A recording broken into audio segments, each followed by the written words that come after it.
Ingel lendas kohtumisele Jumalaga ja lennates üle kõrbe märkas väikest linnukest, kes kuuma liiva peal üles-alla hüppas.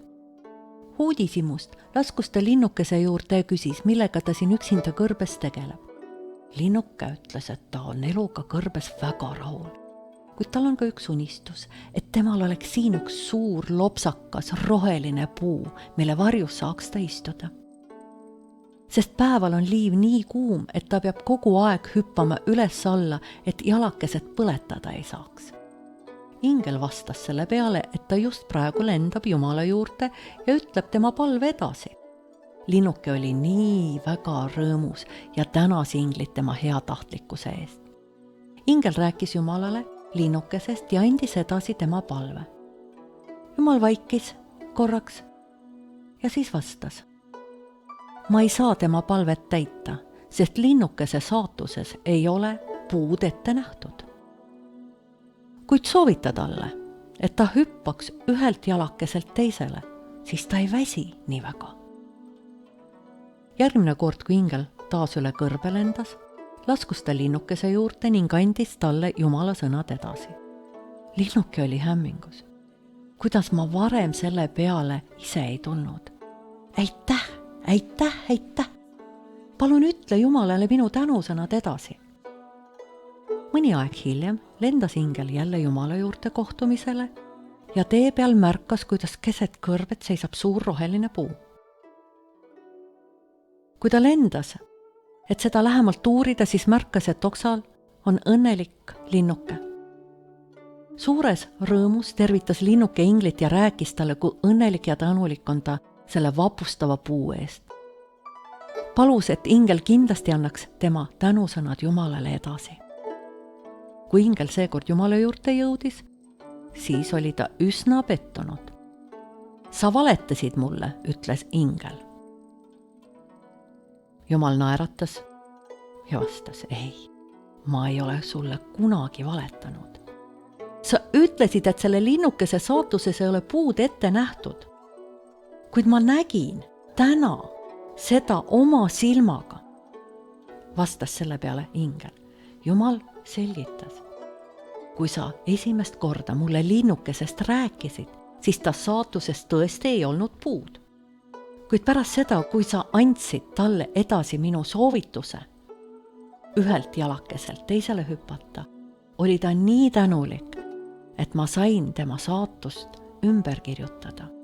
Ma sain sinna sisse kirjutada rohelise puu keset kõrbe. See 5-minutiline tänutunde meditatsioon aitab sul tuua oma ellu positiivseid muudatusi. See meditatsioon lõhub destruktiivseid mõttemustreid alateaduses, mis ei võimalda sul elada kaunis seisundis. Meditatsiooni käigus võid kogeda vastupanu, kuid see on protsessi osa. Mõne aja pärast viib see meditatsioon sind pingevabasse seisundisse. Parema tulemuse saavutamiseks tee seda 7 päeva järjest. Leia koht, kus sind keegi ei sega. Istu või lama. Tunne ennast mugavalt. Läbi meditatsiooni kinniste silmadega. Kui on keeruline hoida silmi kinni, siis vali sind ümbritsevas ruumis välja objekt, millel hoida oma tähelepanu meditatsiooni lõpuni.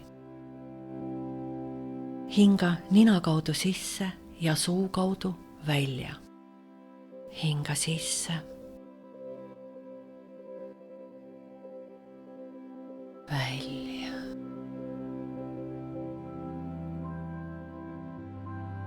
Sisse.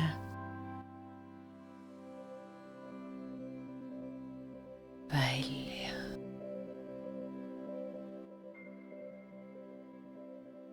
Sisse.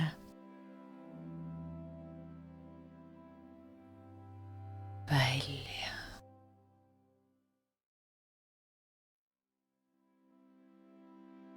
Rahulikult hinga nina kaudu.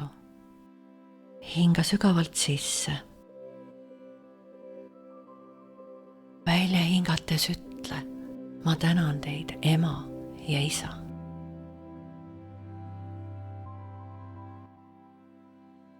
Hinga sügavalt sisse.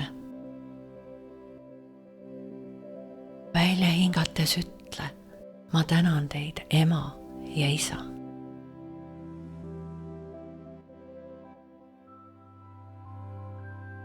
Hinga sügavalt sisse. Välja hingates ütle, ma tänan teid, ema ja isa.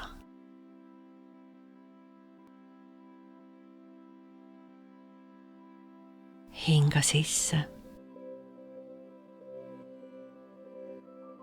Välja hingates ütle enda sees, ma tänan sind, minu keha.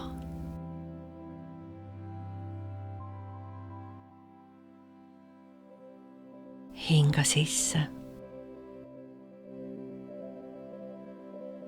Välja hingates ütle enda sees, ma tänan sind, minu keha.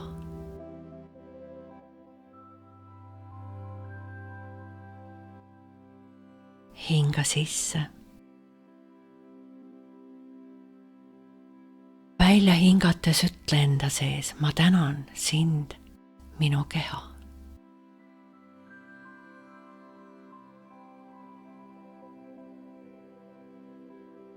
Hinga sisse. Välja hingates ütle enda sees, ma tänan sind, minu kõrgem mina.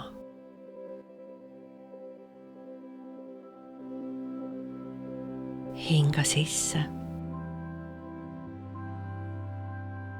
Välja hingates ütle enda sees, ma tänan sind, minu kõrgem mina.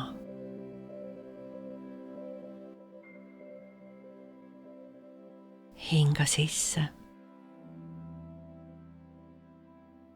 Välja hingates ütle enda sees, ma tänan sind, minu kõrgem mina.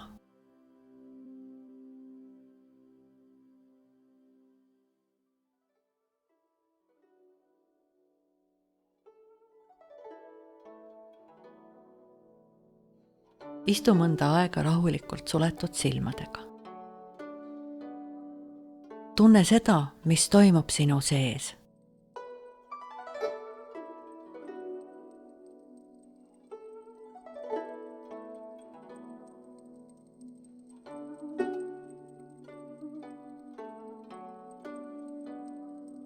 Kui tunned, et oled valmis avama silmad, siis tee seda.